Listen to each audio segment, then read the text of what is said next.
right now. I'll make it very brief with the understanding that anyone who really is interested would look it up in my books, particularly in Atlas Shrugged, because otherwise I can't give a long discourse and proof here. So just as mentioning the highlights. The basic principle of objectivism is that man must be guided exclusively by reason. Reason is the faculty that identifies and integrates the material provided by his senses. That's a formal definition. That reason is man's only tool of knowledge, his only guide to action, and his only guide to the choice of values. As a consequence of that, man's proper ethics, or morality, is a morality of rational self-interest, which means that every man has a right to exist for his own sake, and he must not sacrifice himself to others or sacrifice others to himself. That the achievement of his own rational happiness is the highest moral purpose of his life. As a consequence of that, the only system, the only political system which expresses this morality is the system of laissez-faire capitalism, by which I mean full, unregulated, uncontrolled capitalism, a system based on the recognition of individual rights, including property rights, in which all property is owned by private individuals.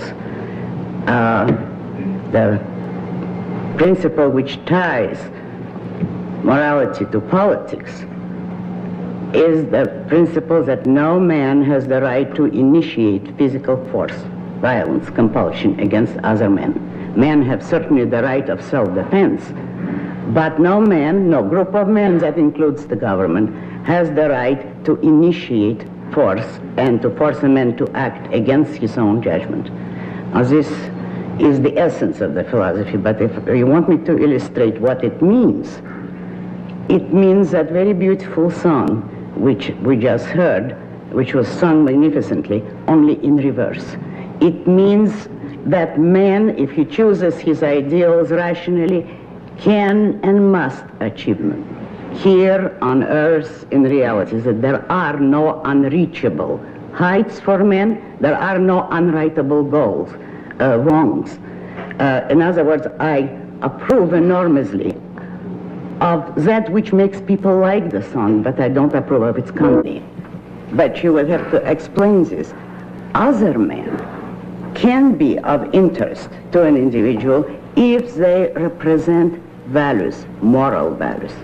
You serve your own interest best by finding, associating with, working with the right kind of people.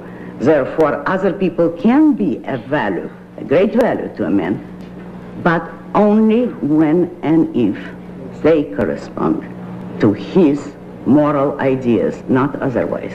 In other words, man does not have to serve anyone except himself, but he does, in effect, serve others when their interests and their values agree. Well, I think that's inherent in everything that's living. It's inherent in any living entity, an entity which was not concerned with itself, or, to the better, an entity that did not value itself would not exist for very long. But now, children are below the understanding of the issues. They, in effect, do not yet have a choice. It is when children begin to speak, when they begin to acquire ideas, that their choice begins. And the idea of self-sacrifice is a totally artificial, very evil idea which children and adults learn from others, which is passed from person to person. Now, it doesn't mean that if a child were left alone, he would naturally be selfish properly. No, because it is an enormous achievement to discover rational selfishness, not acting on the whim or pleasure of the moment, but knowing what is rationally an important goal, of what value is it to you, and how to achieve it. The idea of being rationally selfish is not available to children.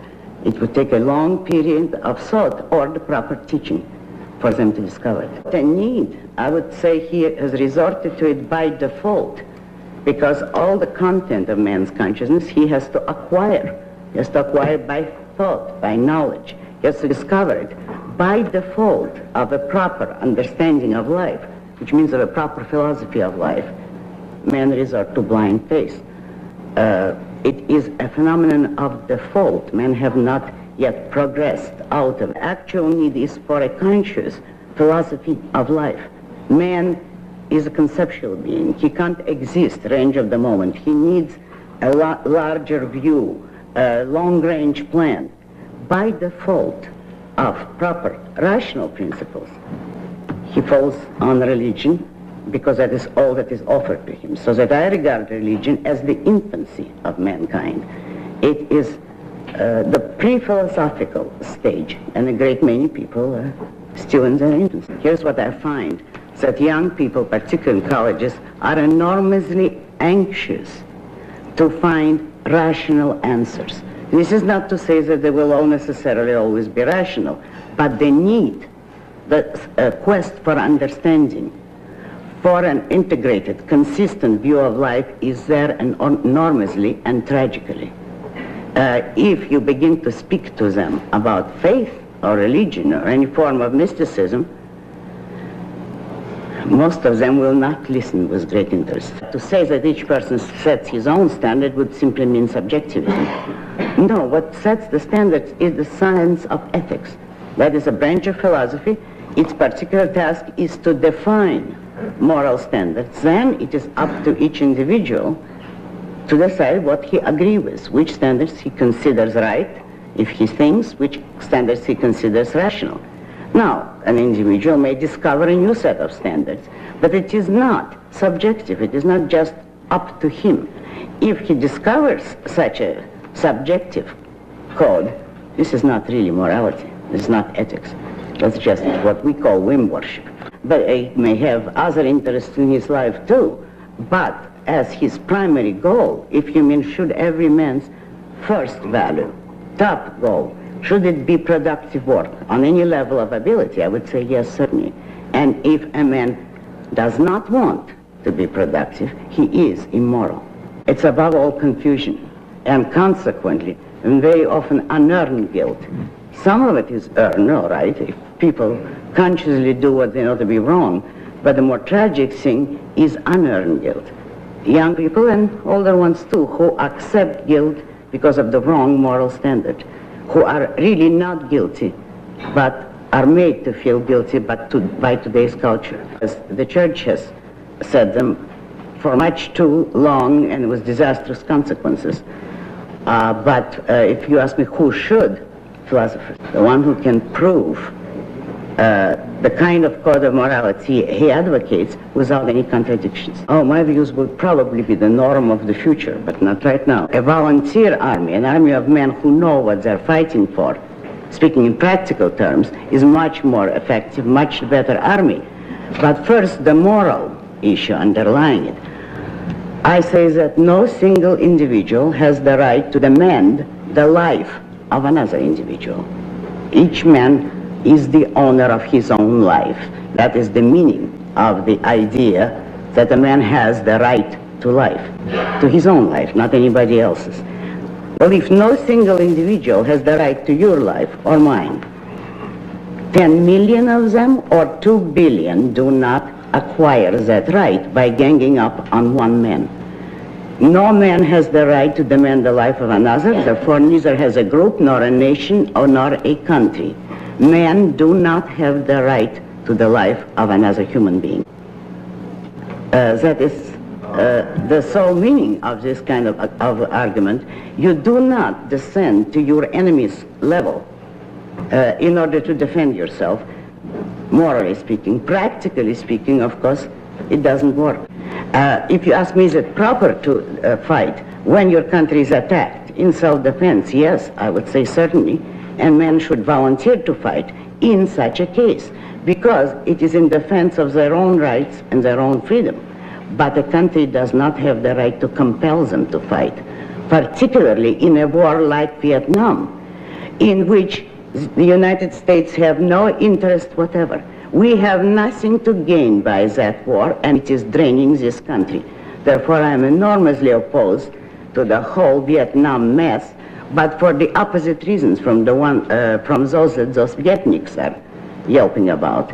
I do not agree with them, But I am against the war in Vietnam because it is a useless and senseless war, and it does not serve any national interest. I've given up so much in Europe, where if you want to defend civilization, I say if, that's the place to begin. But strictly speaking, if we wanted to save the world from communism, it's not necessary to go to war. All what we have to do is stop helping them economically, stop building bridges to them, which have supported them for 50 years now. That country would collapse of its own evil if the semi-free world did not constantly help them. The idea of communism, I've never been particularly patriotic about Russia, because I was very young at the time of the revolution. I was 12. But the whole Russian culture, I am opposed to it. It is a mystical culture. All that I like about Russia is some of her writers and some of her music, but that's about all. I am much more American in fundamental principles than I'm Russian. If it is free itself, and if it has a firm domestic and foreign policy, remember that the United States destroyed tyranny, serfdom, and slavery all over the world, not by fighting wars, by example, by free trade. A free country destroys barriers gradually, but for that you need a proper political philosophy.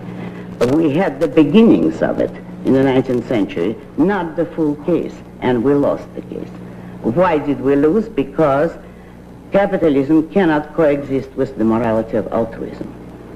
If and when we return to a proper political system, it wouldn't be a return and going back. It's going forward because it has never yet fully existed. But it would have to be on the basis of an appropriate morality, a rational morality of self-interest. And in that case, you would not have to fight wars. Because I'll call this to your attention. The 19th century was the most peaceful period in history. The only period without a major world war between the end of the Napoleonic Wars and World War I. And that was the closest to capitalism that the civilized world had come. Contrary to all the popular nonsense, capitalism does not lead to wars. That is the peaceful system, and that has been demonstrated in historical practice. But today, with the kind of mixed economy and mixed philosophies that we stand for, we will ultimately probably have to fight, unfortunately. If we had better ideas, a country like Russia or Yugoslavia, for the whole damn world would not be any problem or any threat to the United States. And America is the one country which could not collapse to statism. It's contrary to this whole past and all its basic premises, whereas Europe always was statist. I don't believe that America could go statist, though what kind of trouble we would get into on the way to liberation, and not associate with religious people. Not too much.